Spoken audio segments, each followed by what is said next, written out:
Bonjour à tous, je suis très heureux d'être avec vous suite à le film Terre des Maries. Je suis Damien Sanchez, j'étudie les apparitions depuis très longtemps. J'ai pu me rendre à pas mal de lieux aussi d'apparition et les côtoyer sur place, donc soit des voyants, soit des personnes qui habitent depuis très longtemps et qui peuvent vraiment aider à mieux comprendre le sens de ces apparitions. J'ai écrit récemment un livre qui s'appelle « Je viens vous préparer » pour bien comprendre le plan de la Vierge Marie depuis la Salette jusqu'à aujourd'hui. Voilà, tout ça à la lumière des Saintes Écritures. Donc, je vais être très heureux de pouvoir répondre à quelques questions et en espérant que ça nous aiderait encore à aimer davantage notre Mère du Ciel, la Vierge Marie. Alors, si nous regardons dans l'histoire de l'Église, ça devient très compliqué, très difficile, trouver des grands saints qui en même temps n'étaient pas faux d'amour pour la Vierge Marie. Voilà, qui étaient passionnés d'amour pour la Vierge Marie. Même la petite Thérèse, elle dit cette phrase, je trouve magnifique, elle dit « Je suis plus heureuse que la Vierge Marie parce qu'elle n'a pas une Vierge Marie à aimer. » Et en fait, à un moment donné, la Vierge Marie vient à notre rencontre pour nous guider, pour nous épauler, pour nous soutenir dans notre foi et pour nous aider à arriver jusqu'au bout. Voilà, la persévérance finale en tant que chrétien et nous aider à trouver notre salut. Même, on peut parler, Saint Bernard de Clairvaux, c'est lui qui a écrit donc, la chanson qu'on connaît tous, qu'on chante tous, l'étoile de Marie, regarde l'étoile. Donc c'est Bernard de Clairvaux qui date d'il y a plusieurs siècles. Nous pouvons parler de Jean-Paul II, Padre Pio, Mère Teresa, Charles de Foucault, etc. Donc à un moment donné, la présence des Maries, elle est là pour nous aider à aboutir et à grandir, à développer cet amour, cet rapprochement de Jésus-Christ. Même à Fatima, la Vierge Marie, elle va dire « Le Père m'a envoyé aussi parce qu'il veut développer dans le monde la dévotion au cœur immaculé de Marie. » C'est-à-dire, c'est Dieu le Père qui veut développer au monde la dévotion au cœur immaculé de Marie. Voilà. Comment pour le Père, c'est si important, et autant plus pour le Fils, où Marie elle-même, elle dira « Mon Fils, elle me donne tout ce que je lui demande. » Voilà, donc, dans notre vie de chrétiens, on peut dire, j'espère que ceux qui ne sont pas mariaux, ils ne vont pas tenir compte, ils ne vont pas s'énerver, mais on peut dire que est-ce que notre vie spirituelle chrétienne, elle est vraiment aboutie si on n'a pas Marie aussi dans notre vie. Même, on a tous fait l'expérience, on raconte des prêtres, quand ils sont des prêtres mariaux, on sent qu'il y a quelque chose de différent. On sent que le souci des autres, des âmes, l'amour, la tendresse et tout ça, il est tout particulier. Voilà. Donc, à un moment donné, oui, Marie fait partie de la vie de tout chrétien. Et même, il y a un pape qui dira, je me demande si on peut vraiment aimer le Christ sans s'aimer Marie. Une nuit, de manière imprévue, on m'a présenté la Mère de Dieu. Ma femme m'avait proposé d'aller à une conférence à propos d'un endroit que je ne connaissais pas, Medjugorje, et de certains enfants qui auraient soi-disant vu apparaître la Mère de Dieu et reçu ses messages. J'ai refusé, parce qu'à cette époque-là, si l'on voulait me faire monter la tension artérielle, il suffisait de mentionner l'Église catholique. Et soudain, quelque chose est arrivé. Je vais essayer de vous l'expliquer au mieux. Elle s'est adressée à moi en m'appelant « mon fils ». Et elle a dit « Tu en as assez ? Tu es prêt à rentrer à la maison ?» Et à ma grande surprise, ma réponse intérieure a été « oui ». Alors, si le but c'était elle, ça serait peut-être le risque. Mais le but, c'est jamais elle parce qu'elle nous conduit à Jésus. On l'a reçu à la croix, donc la Vierge Marie, c'est le Christ lui-même qui l'a dit « Voici ton fils, mère, voici ton fils, fils, voici ta mère ». Donc c'est quelque chose que nous avons tous reçu. Et elle nous amène toujours au Christ. Moi, je l'aime tellement ces ostensoirs pour l'adoration dans lesquels on voit une jolie Vierge Marie, dans lequel, dans son sang, on voit l'Eucharistie. Donc en fait, c'est elle qui va vraiment nous amener à Jésus. Et parfois même, on voit Jésus qui nous confie aussi à sa mère. Parce qu'on a tous besoin d'une maman, parce qu'on a tous besoin de cette tendresse, parce qu'on a tous besoin de cette attention et de cette féminité dans notre vie. Même Dieu, il a voulu en avoir une, donc il aurait pu s'en passer, donc et finalement, l'incarnation l'a fait autrement, mais il a voulu qu'elle soit comme ça, passée par une femme. Donc raison de plus pour dire que vraiment, elle a un rôle tout particulier pour notre vie en tant que chrétien. En fait. Alors oui, à un moment donné aussi, il est venu à ma rencontre dans ma vie des fois, des chrétiens, et du coup, je suis passé à une vitesse un peu supérieure avec la grâce de Dieu, grâce à sa présence. Donc je sentis très bien, donc il y a une année, notre relation, c'était pas en relation avec le Seigneur et moi, c'était aussi avec Marie, de façon très forte. Il y avait beaucoup de choses, je le confiais d'abord à Marie, qui est Jésus. Il y a des moments dans lesquels il y a un tête-à-tête avec elle, il y a un tête-à-tête avec lui. Est-ce que Marie m'a parlé à moi ? Non, elle ne m'a pas parlé des voix, mais elle m'a parlé avec des événements. Sûrement beaucoup qui nous écoutent pourraient témoigner, mais moi, personnellement, ça m'est arrivé des moments, des souffrances particulières dans lesquelles je demande à Marie de se manifester de façon visible, et elle le fait. Voilà, donc je suis très touché et en même temps très réconforté pour continuer de l'avant. Je me souviens une fois à Fatima, je passais par un moment difficile et je lançais cette prière, voilà, un peu comme une flèche qu'on lance au ciel. Donc il dit, voilà, montre-moi que tu es avec moi et que tu m'aimes. Et j'étais sur l'esplanade. On était sur le point de démarrer le chapelet avec la foule. Et il y a un monsieur qui tout d'un coup, il est venu vers moi. Il y avait beaucoup de monde dans l'esplanade. Il est venu vers moi.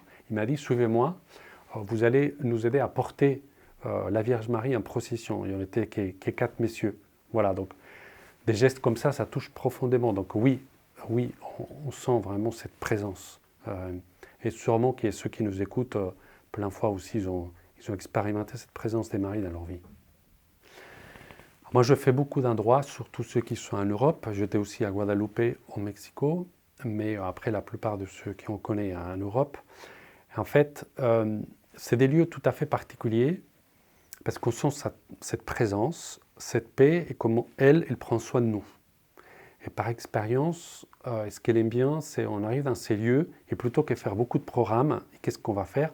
C'est laisser porter, et celle qui va nous guider, qui va nous orienter et qui va nous faire vivre la grâce qu'elle a prévue pour nous, l'expérience spirituelle qui était prévue aussi pour nous. Chacun, je dirais, est tout à fait particulier, mais je me souviens de façon très, très intense des Medjugorje comme un lieu où Marie elle est extrêmement présente, ce qu'on pourrait dire plus qu'à dans d'autres. Je ne sais pas, mais là-bas, elle le manifeste davantage. Et aussi à Galavandal. Voilà, donc 2 lieux d'une très très grande paix, où même le démon, il ne supporte pas, parce que parfois, ça sort comme le bouchon d'une bouteille de champagne, parce que c'est des lieux où la présence des maris est tellement forte que, même à Medjugorje, ça m'est arrivé de nombreuses fois, voir des personnes il y avait une manifestation du démon en elle, et qui du coup est sorti parce qu'il ne supporte pas. Le démon il se cache, et bien là il ne peut pas se cacher. La présence des maris est tellement forte qu'il doit sortir. Donc c'est vraiment des lieux uniques où j'ai envie de dire aussi Jésus il veut donner la première place un peu à Marie, et Marie qui est là, il veut nous amener à Jésus. Donc c'est constamment l'un et l'autre qui passent les âmes selon le besoin particulier de l'âme en ces moments. Eh bien, justement, la particularité de Medjugorje, c'est qu'il n'y a rien de touristique à voir. Ah non ? Apparemment.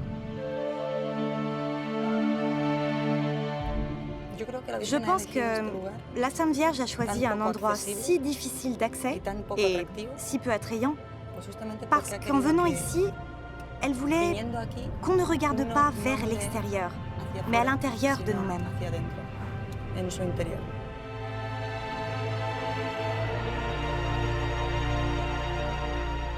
On peut être en train d'escalader une montagne avec des milliers de personnes, mais on est seul avec Dieu. Mais le plus impressionnant, si nous parlons de choses externes, c'est la multitude de gens qui viennent de tous les endroits de la planète. toutes les races, toutes les cultures, toutes les religions. On vient de Hong Kong, de France, de Paris. Je viens du Ghana. Je viens de Bratislava. Il y a de tout. Des médecins, des sportifs, des politiques, des artistes, des banquiers. Ça, c'est impressionnant.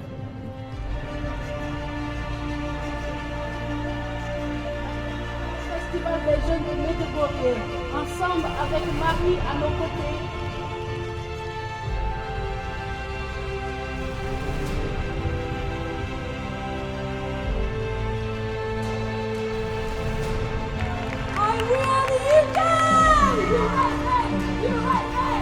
Українці, вітаємо вас! Аллилуйя!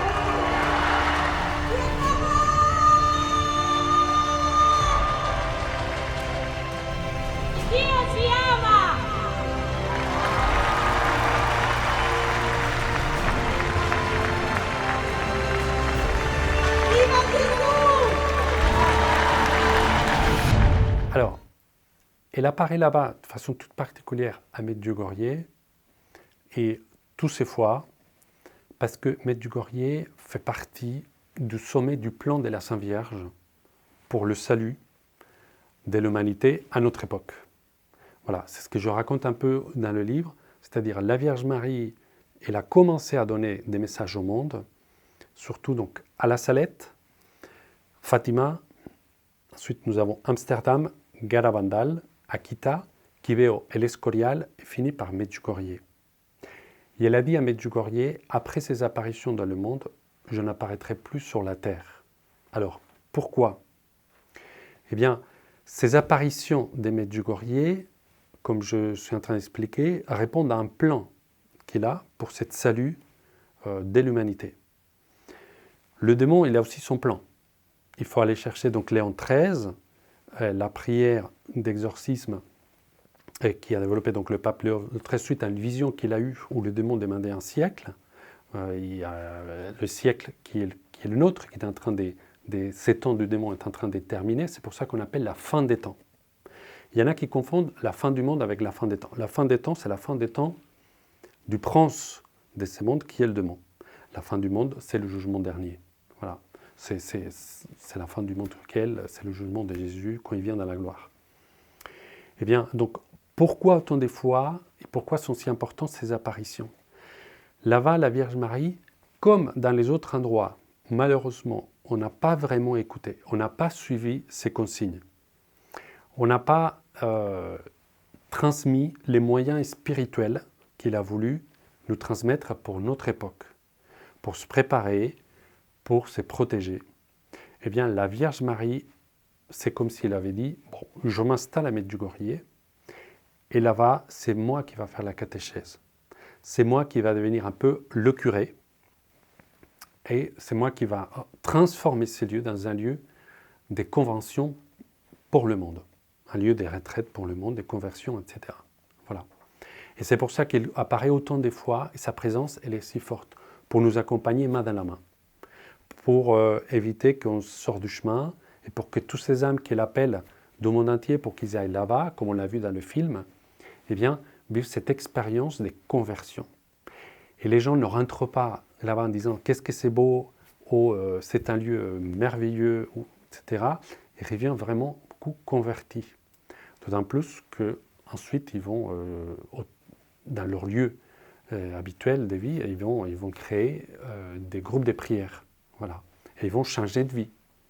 Donc, ces apparitions sont tout à fait particulières.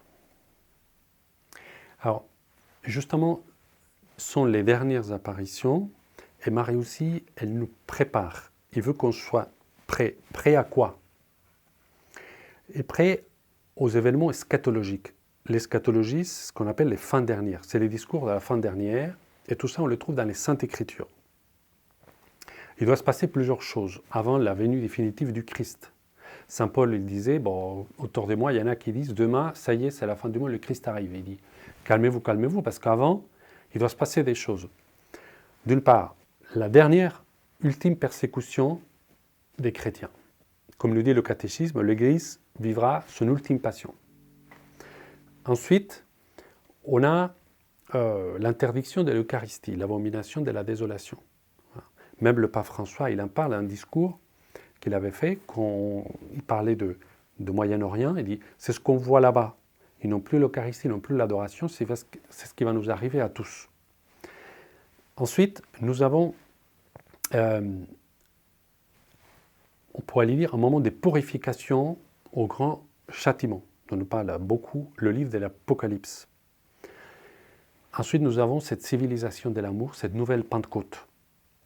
Donc, tous ces événements, la Vierge Marie nous y prépare pour qu'on soit tout à fait apte à les vivre et même qu'on soit prêt à collaborer, que vous soyez mes apôtres de la fin des temps. Voilà. Même à la Salette, à Mélanie, il avait confié démarrer une communauté avec des religieuses qui s'appellerait les apôtres de la fin des temps. Donc, et je pense que c'est un privilège, savoir que la Vierge Marie nous y appelle et nous y attend. Et ce qu'elle voudrait, c'est que vraiment on collabore avec elle pour vivre cette période qui est la nôtre, si passionnant, si dur par moments. Parfois, on se trouve un peu qu'on est le petit troupeau, mais on a notre rôle à jouer et elle compte vraiment sur nous. Alors, la Vierge Marie, elle apparaît à des adolescents, voire des enfants, pour une raison très précise.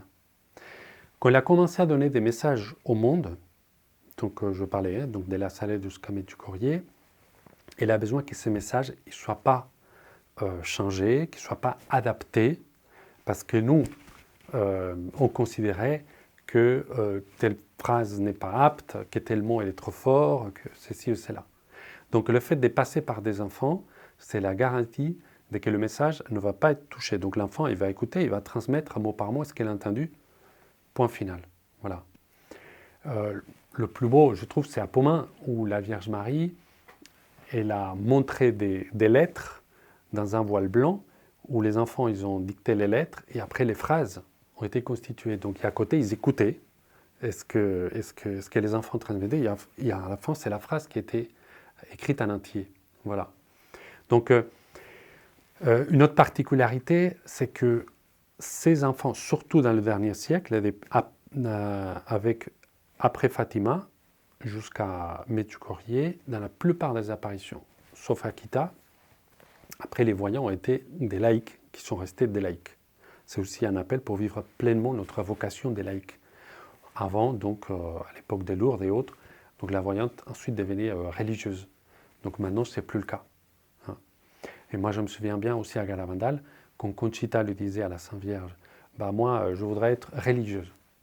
Voilà, et prier, être tout le temps à prière dans un monastère. Eh bien, la Vierge Marie, elle ne disait rien. Elle se taisait. Et elle est allée faire une expérience dans un monastère et elle a vu que ce n'était pas ça. Après, elle a continué dans la vie normale, dans la vie civile, donc en tant que mère de famille. Voilà. Donc c'est aussi un appel pour nous à la sainteté dans notre état de vie laïque. Alors, Medjugorje, la Vierge Marie, c'est un appel à la conversion. Et il nous donne 5 cailloux, un peu comme David contre Goliath. Donc la Vierge Marie nous fait une catéchèse, et si ça vient d'elle, je pense qu'il faut vraiment les accueillir et pas commencer à discuter, à débattre, qu'est-ce qu'il faut ou il ne faut pas. Voilà, elle nous les donne, c'est le chemin qui est le nôtre, et d'autant plus pour notre époque. D'abord, le fait d'y aller à la messe le plus possible, et vraiment la vivre avec son cœur. Le chapelet, qui doit faire partie de notre vie, mais même, elle dira à Medjugorje, prier au moins les 3 mystères. Voilà. Donc pour elle, c'est acquis. Quand on prie le chapelet, il faudrait qu'on aille jusqu'à là. Nous, parfois, déjà, ça nous paraît beaucoup de dire un chapelet, mais elle nous y invite à aller plus loin parce qu'elle sent très fortement que parfois on reste un peu dans le seuil des grâces qui nous attendent. Or là, c'est plonger pleinement. Les gens qui commencent à le faire les 3, après, ils ne reviennent pas en arrière. Voilà. Ensuite, le jeûne. Le jeûne, il dira Medjugorje, le jeûne, l'Occident, il a complètement oublié. Voilà. Et effectivement, c'est quelque chose qu'on a mis de côté, et c'est des grâces incommensurables aussi pour soi-même que pour les autres. Voilà, ça a beaucoup de force d'intercession. Même là-bas à Medjugorje, ils avaient un dicton, quand tu jeûnes, le démon ne peut pas te trouver. Voilà, il ne peut pas te tenter. Ensuite, après le jeûne, eh bien, nous avons la confession, l'importance de la confession au moins une fois par mois, puis la lecture de la Bible en famille. Alors oui, ces apparitions nous concernent tous, parce que d'abord, c'est notre Mère du Ciel qui le fait pour tout le monde, pour toute l'humanité. Il nous guide dans la foi authentique qu'elle souhaite que nous vivions, car hélas, il a été beaucoup de questions dans d'autres apparitions des crises dans l'Église, notamment à Galavandal, à Kita, à Fatima, aussi à Amsterdam, à l'Escorial. Et en fait, de cette crise dans l'Église, parfois, il y a des doctrines qui sont prêchées qui ne sont pas ajustées. Voilà. Donc à Medjugorje, on retrouve le sens du surnaturel. Et là, je cite Jean-Paul II, ce qu'il avait dit à Monseigneur Initza. Voilà. Donc c'est à Medjugorje, on trouve le sens du surnaturel, à nouveau la prière et le jeûne, et l'homme se retrouve à nouveau avec son Dieu. Eh bien, ça nous concerne tous. Voilà. Si je veux savoir si aujourd'hui je vis vraiment ma foi alignée à ce que le ciel attend, eh bien on peut regarder si on pratique les messages que la Sainte Vierge nous donne là-bas. Puis ça nous concerne à tous aussi parce que, comme je l'ai dit tout à l'heure, elle nous y prépare à quelque chose, donc aux événements eschatologiques. Eh bien, c'est des événements eschatologiques que nous allons vivre tous, puisque là-bas, elle a donné 10 secrets aux voyants qui devront un des voyants devra le faire connaître au monde avec un prêtre, quand la Vierge Marie dira, et c'est vraiment pour notre époque. Voilà. Donc, c'est quelqu'un qui a déjà un certain âge, etc. Donc, ça ne va pas être pour d'autres générations, ça va être vraiment pour la nôtre. Alors, sur la reconnaissance des apparitions, l'apparition qui a été plus vite reconnue dans toute l'histoire de l'Église, c'est Pomain, moins d'1 an.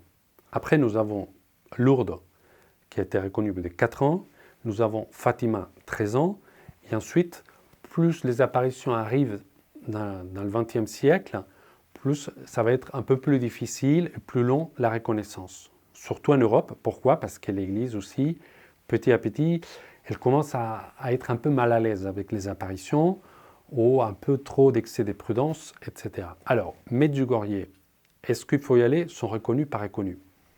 Alors, ces apparitions ne sont pas reconnues, mais aussi parce que ces apparitions ont toujours lieu. Le pape François, il a nommé donc, un envoyé spécial, donc c'est un monseigneur Auxerre, de l'Église de l'Est, qui est allé là-bas, et lui, il a œuvré pour que maintenant, toute paroisse, tout diocèse puisse organiser un pèlerinage là-bas, au même titre qu'à Lourdes ou en Terre Sainte. Voilà. Donc les pèlerinages officiels, maintenant, sont admis. Avant, c'était plutôt des pèlerinages particuliers. En plus de ça, on pourrait nous-mêmes se donner des critères pour savoir si une apparition, elle est fiable ou pas. Puisque comme l'Église, elle prend beaucoup de temps, mais pour autant, on ne nous interdit pas d'y aller, eh bien, on peut se poser la question, est-ce que le centre de l'apparition, c'est le voyant ou c'est la Vierge Marie? Est-ce que le voyant est obéissant? Est-ce que dit l'évêque? Ensuite, on peut se demander, est-ce que le message est en lien avec les évangiles ou c'est une autre doctrine? Puis, sur le lieu, est-ce qu'il y a des conversions, plus des pratiques des sacrements, plus des confessions? Par exemple, à Medjugorje, tout le monde, dès le début des apparitions, ont voulu se confesser. Et du coup, le prêtre, le curé, il a dû faire venir des prêtres en renfort. Voilà. Tout le monde a voulu se confesser. À un moment donné, c'était l'anniversaire de la Sainte Vierge, le 2000 anniversaire de la Sainte Vierge, et le village, ils se sont réunis et dit, bon, qu'est-ce qu'on va lui offrir comme cadeau à la Sainte Vierge? Donc il y en a qui ont dit, bon, une procession, des fleurs, etc. Et finalement, dans la prière, ils ont trouvé ce qui ferait le plus plaisir. Ils se sont dit, on va organiser une grande journée de réconciliation. Entre nous, dans les familles, entre les villages, tous les gens qui ne se parlaient plus, tous les gens qui avaient des conflits, des procès, etc. Ils ont fait cette journée, ils ont levé une grande croix qui est à côté de l'église, et ils allaient tous devant cette croix se réconcilier les uns avec les autres. Voilà. Et en fait, la Vierge Marie, elle dira, dans l'apparition suivante, « Vous m'avez fait pleurer plus de joie ici que toutes les fois que je pleurais des tristesses. Voilà. Donc, qu'on voit tous ces grâces, tous ces lieux de conversion, et on pourrait rajouter aussi des lieux de vocation. Et Medjugorje, aujourd'hui, on dit qu'il y a énormément de vocations dans tous les pays du monde. C'est des jeunes qui ont passé par Medjugorje. Voilà. Eh bien, là, s'ils ne sont pas encore reconnus, mais ils ne sont pas condamnés, et d'autant plus, si on peut faire des pèlerinages officiels, on craint pas grand-chose d'y aller. On en a parlé un peu, surtout ça va être la conversion, le fait de, dans sa propre vie, changer l'ordre des priorités des choses. D'abord, les pèlerins, donc, des retours, ils vont essayer de mettre Dieu à la première place. Un temps vraiment pour la prière. Et d'abord la prière et ensuite le reste. Voilà, peut-être j'aurai pas le temps autant de télévision, autant d'internet, autant de voir les copains, mais d'abord je veux pas rater ces moments de rendez-vous avec le Seigneur, personnel, tête à tête. Ensuite, le désir de prier avec d'autres et d'organiser des groupes de chapelets. Voilà, et cet amour je dirais, pour la Sainte Vierge.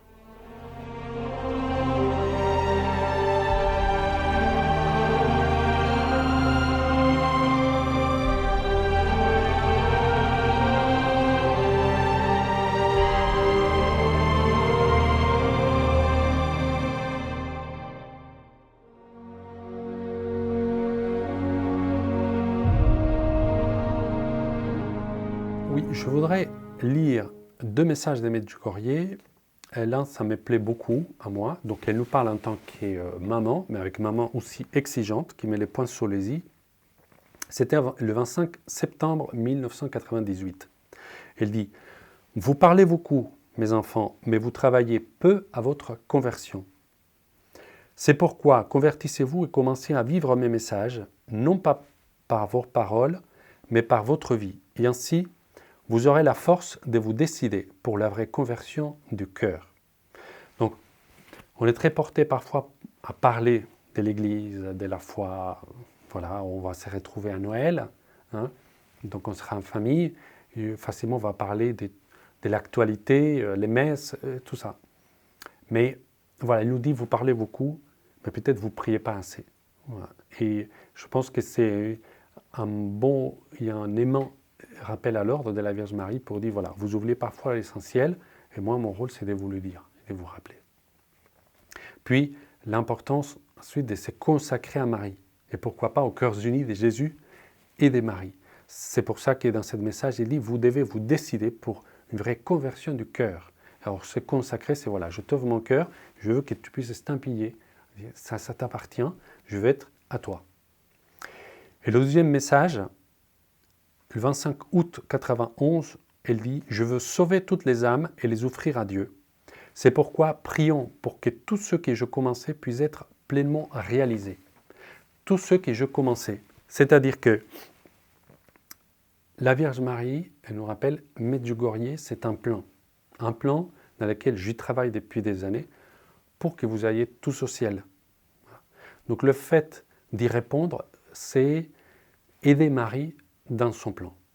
On est très touché quand quelqu'un a besoin de nous, et d'autant plus si cette personne est un peu importante. Et bien sûr, on ne va pas hésiter une seule seconde, oui, bien sûr, je viens vous aider. Or là, c'est Marie qui nous le demande. Voilà, donc j'espère que nous tous, on est profondément touchés de voir qu'elle nous dit « j'ai besoin de vous, j'ai besoin de vous ».